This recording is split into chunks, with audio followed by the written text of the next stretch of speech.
from Zoom. You went live right away. There you go. Yeah, we are about to be live. We're live. Okay, we're live, I think. Oh, maybe not. It says now streaming live on Facebook right up there. Yeah, we're live. We're live. Yay. Okay. Hi, everyone.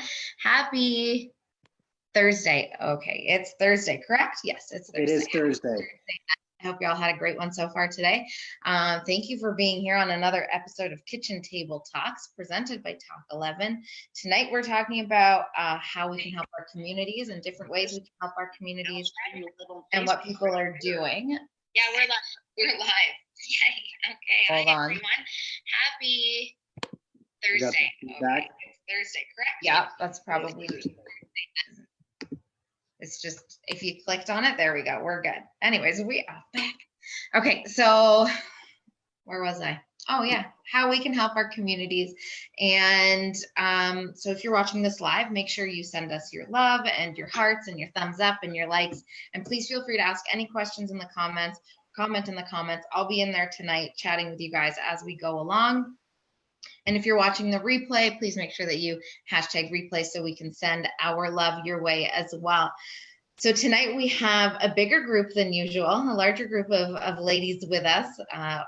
And it's because everyone here is doing something different for their community. Everyone plays a different role. So we thought the more the merrier to kind of get the message out and different avenues of what we can do as a society to help each other during this time. So we've got Chantel with us here, Kelly, Katie, and Jen. We're gonna give them a quick 30 seconds each to kind of tell you who they are and what they're doing. But before we do that, I'll give you brief little info on who everyone is. So Chantel is a local realtor in Barrie, and her family decided to do a drive-through at their driveway pizzeria, and all money collected was donated to the Barrie Food Bank, which is incredible. They raised close to $4,000 with a goal of $1,500, which is awesome. And then we also have Kelly with us. Kelly is the development manager at the Women and Children's Shelter in Barrie. And then we also have Katie and Jen, who just started a brand new endeavor called 6 Degrees of Connection, where they are trying to connect people that are able to help with people that need the help in all different kinds of ways. And I'll let them explain that to you more. And of course, Matt's here. Hi, Matt. How's it going? How's everyone doing? Good. We all ready? We all pumped? We all excited? Yes. Don't we look it? Yes. I don't know. It feels like the energy is a little low here. That's all right. It's Thursday, Farah tells us, so that's all we need to worry about. There's a lot of us here tonight, so I'm not going to sit here and talk too much. Let's jump right in. Chantal, why don't you tell us a little bit about yourself and what you guys have been up to? Sure.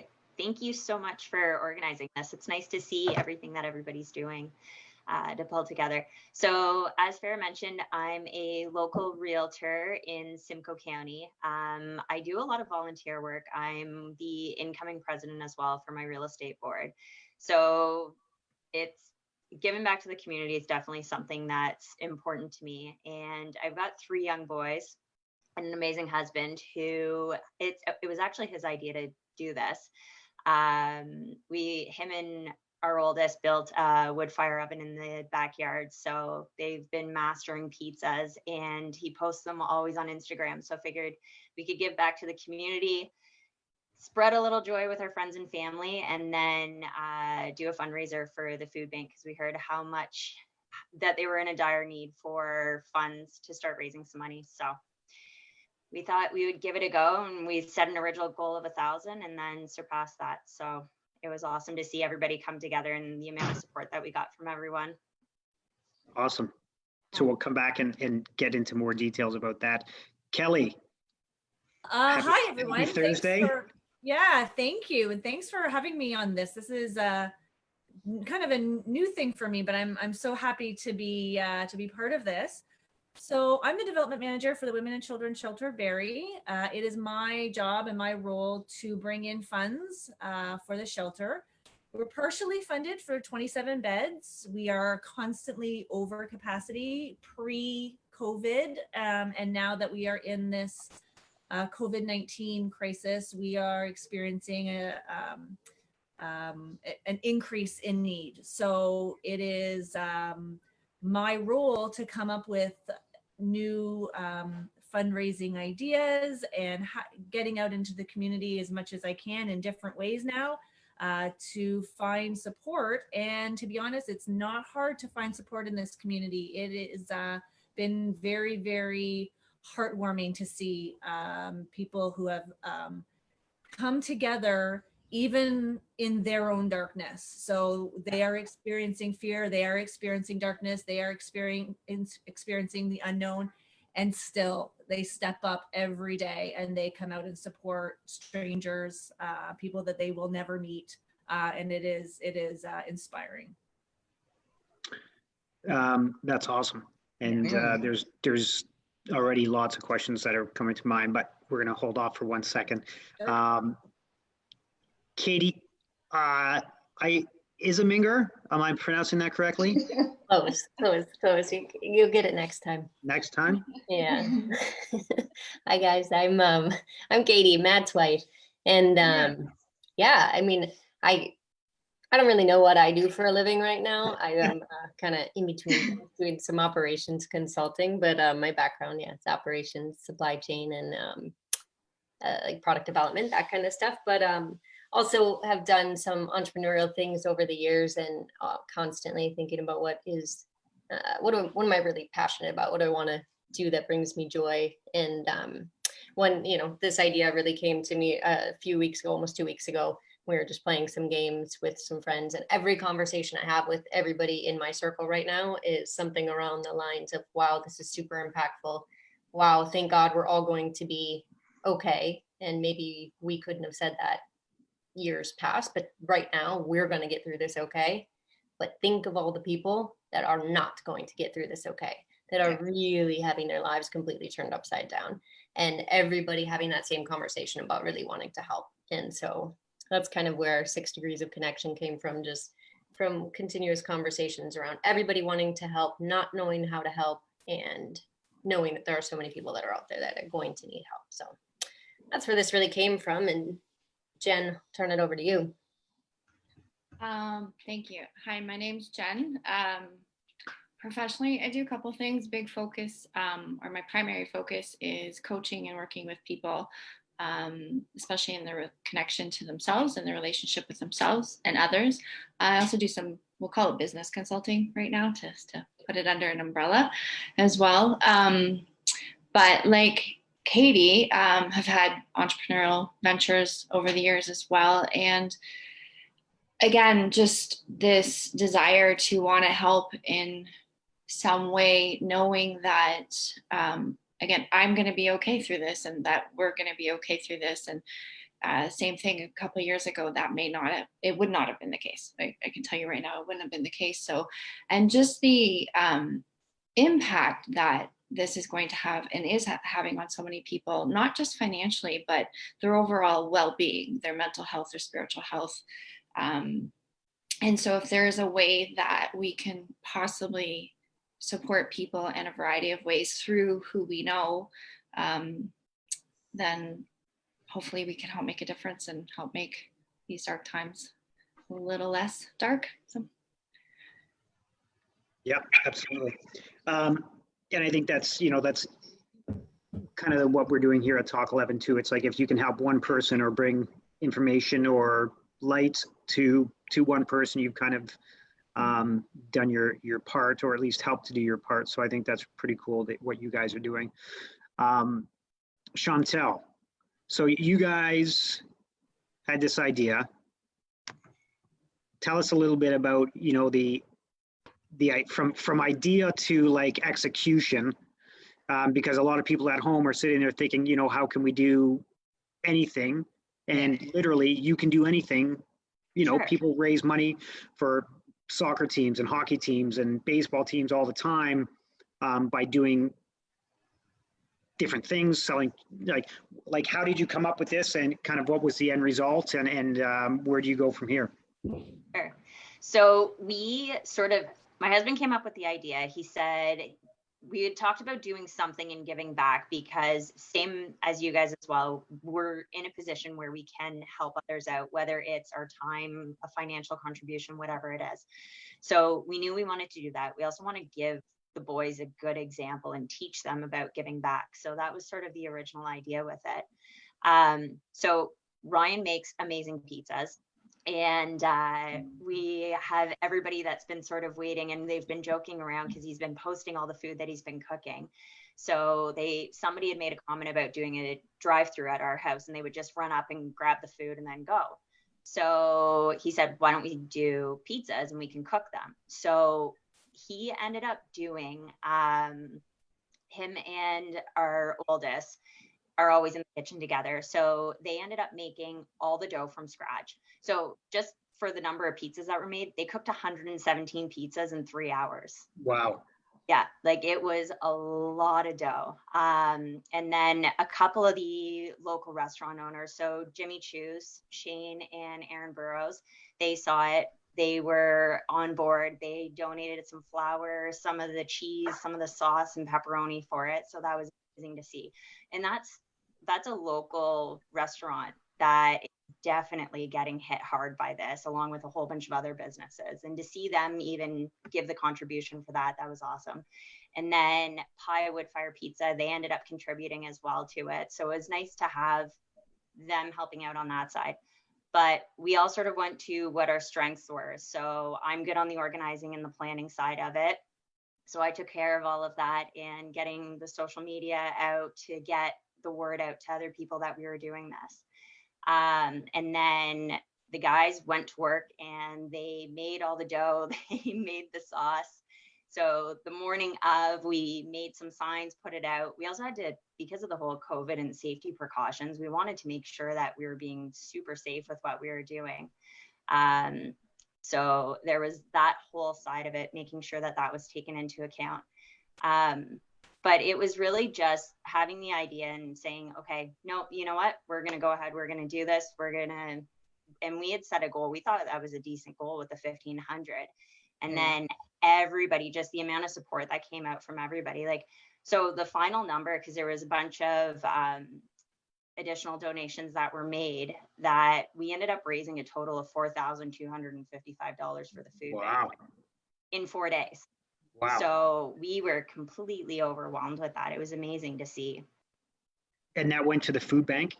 Directly to the food bank. So the one thing that's really cool about Facebook, if you don't know this, is you can set up fundraisers. So if it's a registered charity, the money, anytime that people donate, it goes automatically to that charity and they get the donation. So it's great. It was easy on our end from that side, where we didn't have to handle the money and make sure to transfer it to them or anything like that. So I know if anybody's a registered charity, then this is an easy way to do that. I think even like on a community level, because well, we're friends and we donated and we went to go pick up pizzas, and just even the mood in the house, right? On a home front, on a family level, it was like awesome. We get to go to the Traversys today. We can see our friends. We'll wave hello from the car. We'll pick up the pizzas. Like, it was an adventure too. So yeah, it was great being able to donate that money and give back to our community and the food bank, because they're in serious need. But it was also great for us to be able to get out of the house, to get some fresh air, to go for that drive with the kids and to pick up the pizzas. So all in all, it was a really feel good moment. And, seeing the lineup, and it was even seeing your kids running back and forth with gloves on their hands. Like, everyone was excited to help and everyone was excited to get the pizza out the door. And it was just a fun experience altogether. As much fun as we can have right now too, right? Yeah, right. So it was funny. We had a few people that decided that they were the one family, they were going to make it into family movie night. So they grabbed a DVD to watch in their car, pulled up, got the pizzas. And I know Ryan and Christian just kept cooking them and pumping them out. And they said, what, like, are people okay? What if they're waiting? And I'm like, man, everybody is good. Like, we're talking. It's nice to be able, exactly what you said. It was nice to be able to see people and friends and whoever it was that was coming out. So. Yeah, and how was your kitchen when this was all over? There was flour everywhere, sauce all over, but it was well worth it. Awesome. Uh, Jen and Katie. So you guys are doing something on a little bit different of a level. Equally as cool, I think. It's called 6 Degrees of Connection. So, just kind of getting into specifics of how it works and how people can get involved. Tell us a little bit more about it. Yeah, so we specifically had this in mind mostly because everyone we talked to was, in a similar situation to us, know somebody who's been severely affected, but us ourselves are going to make it through this okay. And so everybody kept saying, how can we help? How can we help? I don't know how to help. And really, a lot of people, thought about making a generic donation somewhere or something like that, but then really had this desire to have a personal impact and know who it is that they're helping. And so that's really where we came up with this idea. And we ended up kind of creating it into a website and a Facebook group. Literally, we're just launching it today, guys. So we're going to see how this all goes. But the reason we did that is because we wanted to be able to provide as much anonymity as possible for people for who that's important, because there are a lot of people I know, that maybe for them, this is a really hard time or a really hard thing to admit that they really need help right now, or that things are way worse than they want to admit, and they see everybody else kind of getting by and they're really not getting by. Whether that means, they're a restaurant worker who before, could have just, if they lost their job, something went under, they could have gone and gotten another restaurant job, no problem. But now they're in a place where the kind of work that they would typically do, which is typically they're able to get, just doesn't exist anymore. And they really have gone from a place from maybe just being able to make it ends meet to not anymore, and not knowing necessarily what resources are out there, not being kind of, prepared for something this big. So we wanted to be able to provide a platform that had some level of anonymity if that's what they want, or also kind of create this community feel for those kinds of things, or people that are willing to or want to share more openly. So what kind of things can people find assistance on or help with, and how can people help? Do you want to take that one, Jen? Do you want me to? So they can find assistance with everything from cash donations, and we will then distribute that cash to support what the requests that are coming in. We'll let people know, unless of course they want to remain anonymous. But grocery deliveries, help with rent or utilities. If there are mental health support workers or psychologists or coaches or anything like that want to offer their time or at a discounted rate. Excuse me, tutoring for students. Parents are homeschooling now, which many may be trying to work from home at the same time.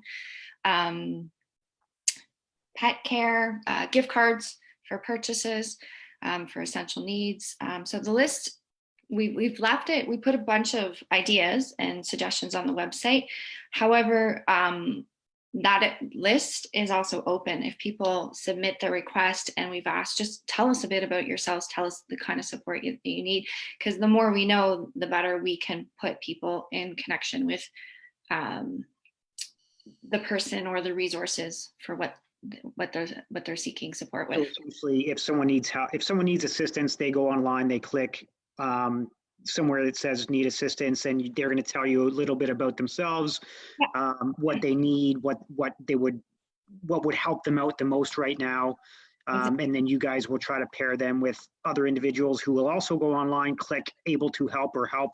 And whether that's, there's a plumber that's kind of twiddling their thumbs, and someone has a leaking toilet that's causing a great deal of damage in their house and they can't afford to get it fixed.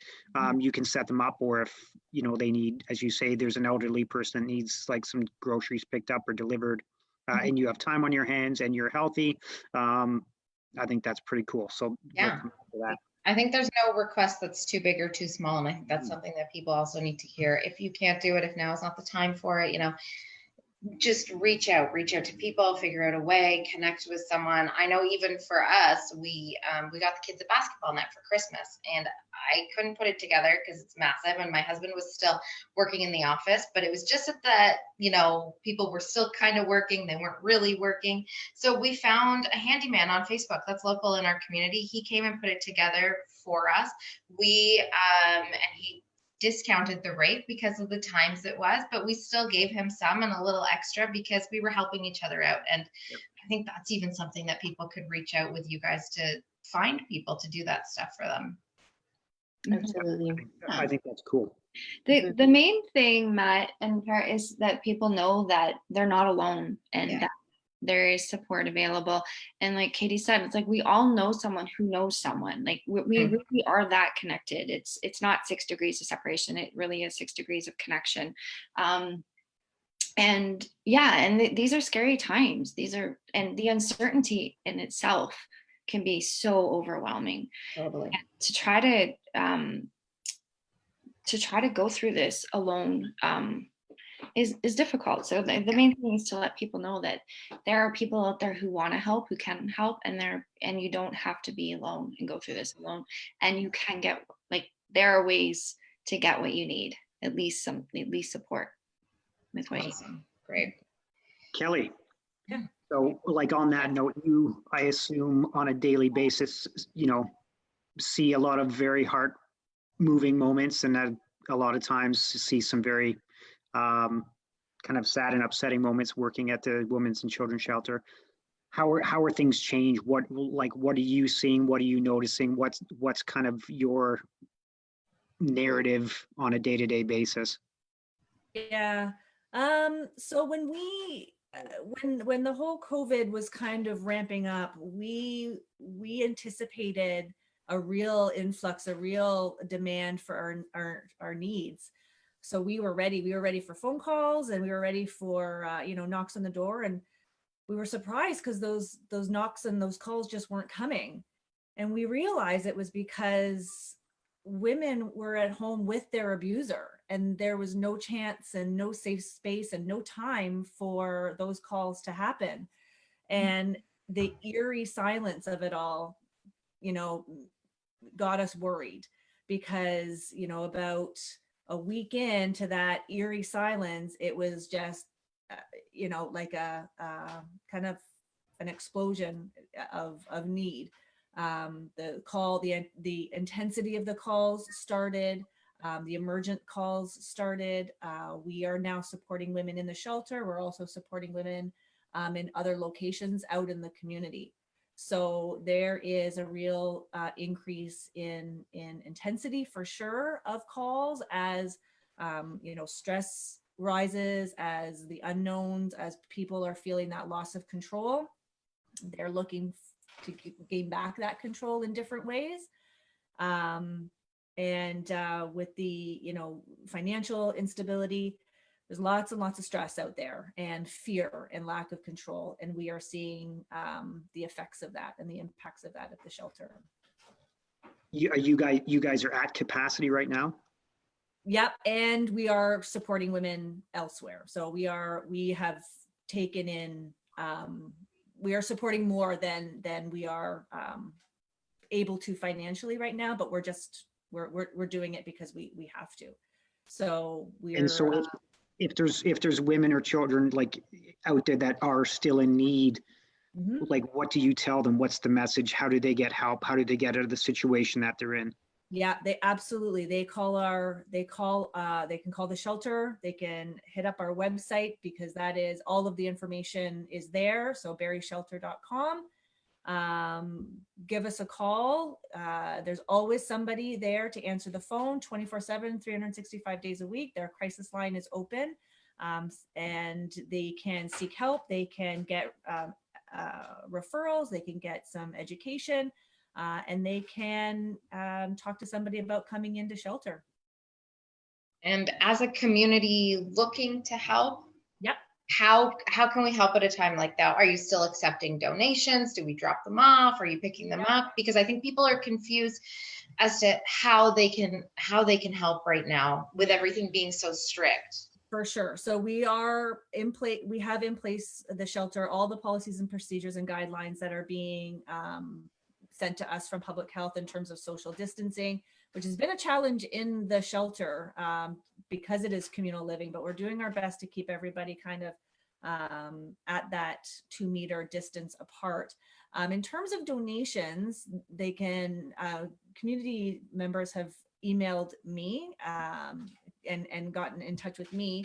We do have a drop-off location at the shelter, but we are so mindful that we want to keep the community safe. So we have staff who actually will go out and do a pickup of a donation, because we want, our main focus, you know, is to keep women and the community safe. So if that means that if you have a donation and you just don't feel comfortable driving, or you don't feel comfortable coming outside, but you still want to help, that is not a problem. We will come to you to get that. It is all about your safety and keeping you safe. So we do have women who will come pick up donations. If you are comfortable coming to the shelter, we have a bench just outside, and the donors will leave the donation on the bench, and, you know, take a few steps back, and we'll come out to at least say hello and to greet if we can.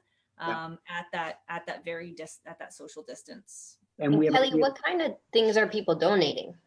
Like, what kinds of donations do you need?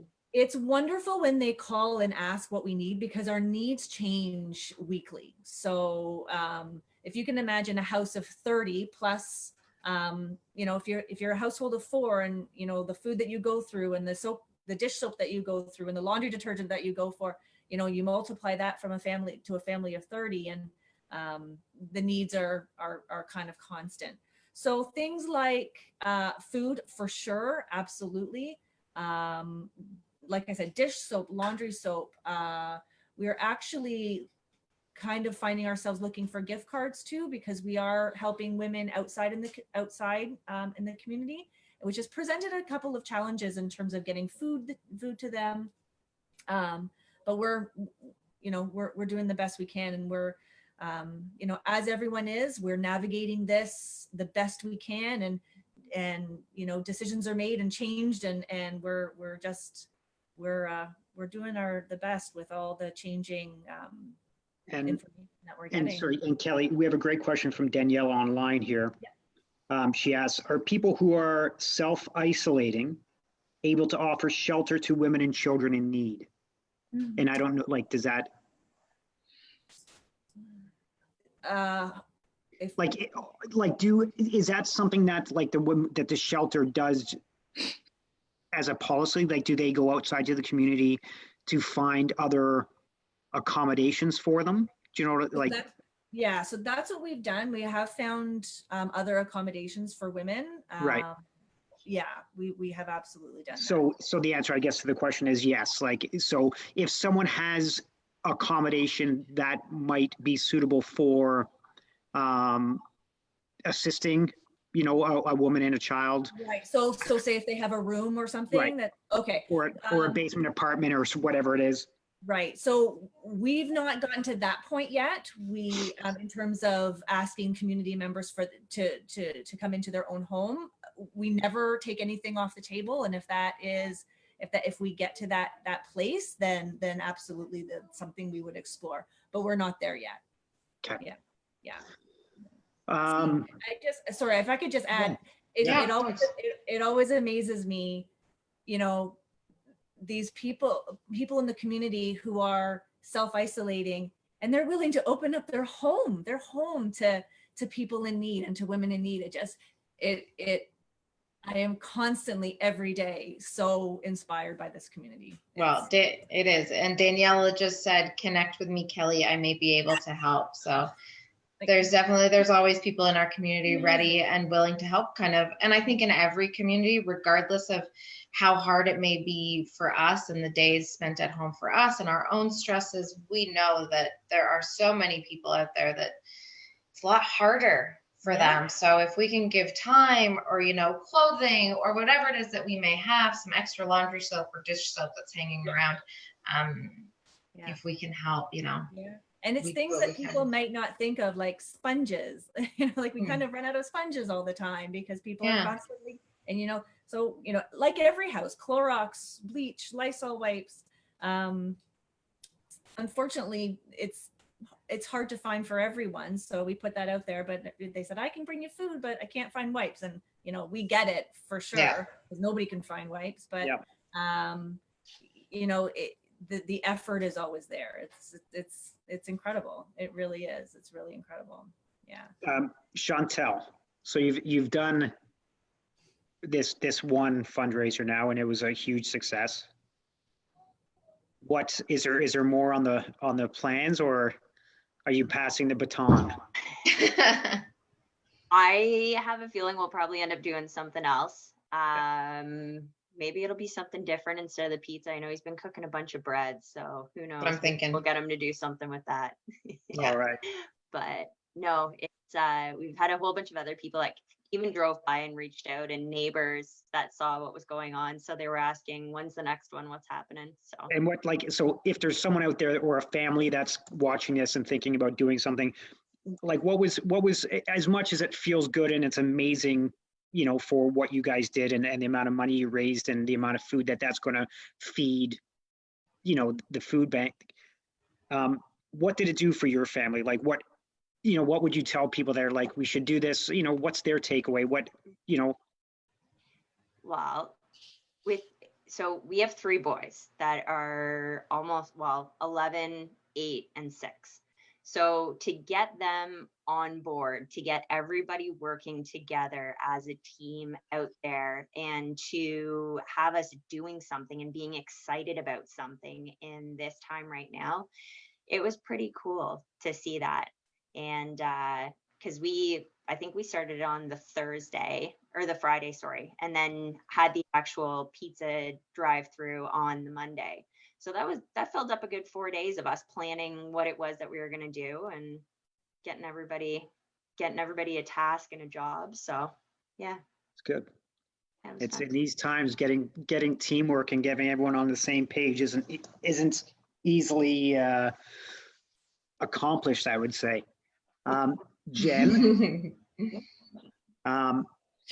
tell where can people find what you guys are doing?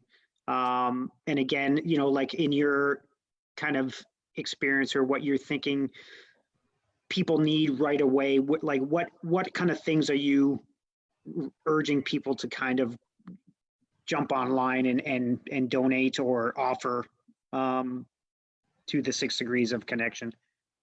So they can find us at 6degreesofconnection.org, Facebook, Instagram, and website.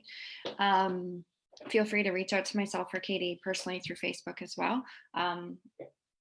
And the big thing is probably the essentials. And then from there, like it's cash, gift cards. If there's people who, for example, are falling behind in some bills like utilities or rent, need some help with that, car payment or whatever it might be. But at the same time, we want people to offer what they feel they can offer. There's a need probably for just about everything. So whatever they feel that they're able to would be great. And then for people who are requesting support, again, just tell us a bit about your situation and be as open with us about what would be the most helpful right now. And Katie, I know you guys have been working diligently on this for a while. And you're so you guys are not a registered charity, right? You're just kind of a group of people trying to help. Tell us a little bit more about, how to give people some confidence and some comfort about, you guys aren't taking any money from this. You're not making any money. This is you're just helping out. Yes. Right. Definitely. We are not a registered charity right now, mostly just because we haven't started the process. It's something we definitely consider. But for us, we're not taking anything. We're donating our time to, run the website and do the matching. And, our goal would be at some point that would be a more automatic matching process. But since we built the website ourselves and everything, it's just manual. It sends a contact to us. And so that's why it would be anonymous to everybody except for us.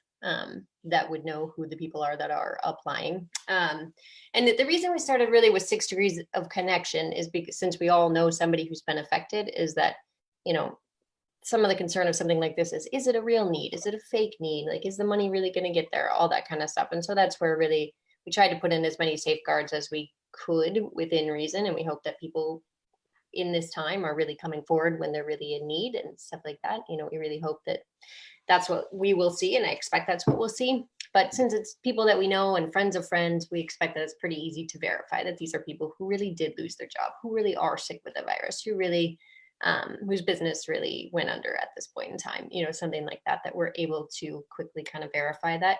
And then, yeah, we have a couple different ways you can donate if you want to donate money. One of them is PayPal. It takes a percentage of it. Other than that, that's the only money that's not going to the people that would need it. So we're just donating our time and whatever we've paid so far to get things up and going. So, yeah. And if you, with regards to the anonymity, and if someone that does request something is open to it, you would like the option for the person receiving the assistance, like they can be contacted or send a thank you note or an email to the person that's donated, whether that be time, energy, effort, money, supplies, food, so that, you know, that connection can also be made. Yeah, that's our ideal situation, is that, you know, if you're comfortable with the person, knowing the person that is going to be helping you, we're literally just going to put the two of you in contact. You can transfer the money directly. You can drop the stuff off directly. You guys can handle it almost like a Craigslist of, you know, things that you need. That's would be simple. And then you get to verify everything all by yourself. But in the case where we know it's super sensitive for some people, then we would kind of play that intermediary role. So yeah, and if you donate money, we'll tell you who it's going to. We may not be able to give the name or whatever. If they want to remain anonymous, we'll be able to say it's Mama 4, lives here, does this is the situation. We'll be able to tell you more or less who you're helping, even if it's not a name attached to it. Awesome. Yeah. Barrie, what do you got? What do I got? Kelly, do you have any closing thoughts of you know, how people who need the help can connect, if, you know, even if they're not living in Barrie, if there's on a national level or on a provincial level, things that they can do? Or we were talking before we came on live, things that people can do on social media, even to signal that they need help in a way where it's not so open and direct, so that, because a lot of people are stuck inside with their abusers, or, you know, with people that, if it's not physical abuse, it could be, you know, emotional and mental abuse, and they can't escape right now. Yeah. So any advice for anyone that may be going through that in silence right now? Yeah, absolutely. There is a trend right now happening on socials that if you are on video chat or chatting through socials, you can actually make this sign, which is your thumb and hidden in your fingers here. It's a subtle sign that you can do, and the word is trying to get out that if you do a sign like that, or if you see a sign like that, it means that woman is in need of some help and is experiencing violence. So it's something that everyone should know and kind of keep an eye out for that. If you are a woman in need, and I'd love to give out our crisis line, if that's okay. Of course, by all means. Great, thank you. Crisis line for the shelter is 705-728-2544. So if you are a woman in need of help, please call our crisis line. It's answered 24/7, 365. If you are a donor looking to make a financial donation, please send me an email at kelly@barrieshelter.com or visit our website. Awesome. Thanks, Kelly. Thank you.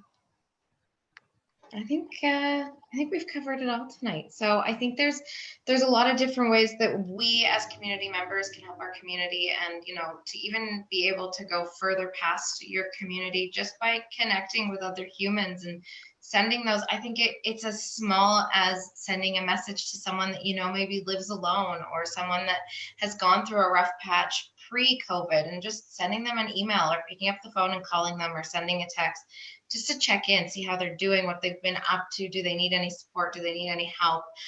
And I think that on its own goes a long way. So it's as small as that to as big as running a pizzeria out of your house, or creating a website that connects people, or, you know, working tirelessly every day to make sure that women and children in the community are safe and protected and fed and cared for. So with that being said, thank you all for what you are doing. The world is a better place because you are in it. So thank you. And if people want to get a hold of Chantel or Katie or Jen and Kelly, you gave out your information. Yep. I don't know if there's any other locations you want to give out, but Chantel, starting with you, how can people get a hold of you, follow you, find out about your next fundraiser, or what you do personally or professionally? How can they find you? Awesome, thank you. I'm all over socials, so you can find me by name. You can find me on Instagram at Chantal Barrie Realtor, and all my contact information is on there if you need me. Cool. Katie? Same thing. You can find me there as well. The social media master that I am, but I'll at least get the message. Or about Katie at 6degreesofconnection.org. Email will work too. Awesome. Jen? Same social media. You can find me under Jen Best, or 6 Degrees of Connection. And then you can email me at Jen at 6degreesofconnection.org. And before we leave, Jen is very humble. So if for all of those of you at home, you can see this massive, beautiful painting behind me. Jen is an amazing artist. And this one behind me. And this one so if anyone's looking for some sensational artwork, she's an incredible artist as well. So thank you. She can show you some of her other pieces. Thank you. And I will take everyone's information and I will put it in the comments so that everyone can see it after as well. And then Kelly, I'll message you to get the crisis line and all that information as well, and get it in the comments for everyone. And other than that, I think that's it. I think that's all. That concludes another Kitchen Table Talks. Thank you everyone for watching. Thank you for being here. And like I said, if you're watching the replay, please let us know so we can send our love your way. And if there's someone you know that needs this information, that you think it would be valuable to them, please feel free to share it with them, and reach out to Matt and I if you need anything or if you need any support. And if you want to be a guest, if there's something that you want to talk about upcoming, send us a message as well. Or to those watching, if there's a topic that you want to hear about, if there's something that you want us to talk about, no topic is off for us. So we are an open, especially since we don't know how long this quarantine. Yeah, we're running out of ideas. We need help. I'm just joking. One of these a week, we're going to need some more guest people. Yeah. And if you're looking for us other places outside of Facebook Lives, you can find us on Instagram, Facebook, and at talk11.ca, and wherever else the internet will allow us, including our podcasts and all the other beautiful places. So thank you, everyone. Have a great night, and we will talk to you soon. Bye. Bye. Thank you, guys.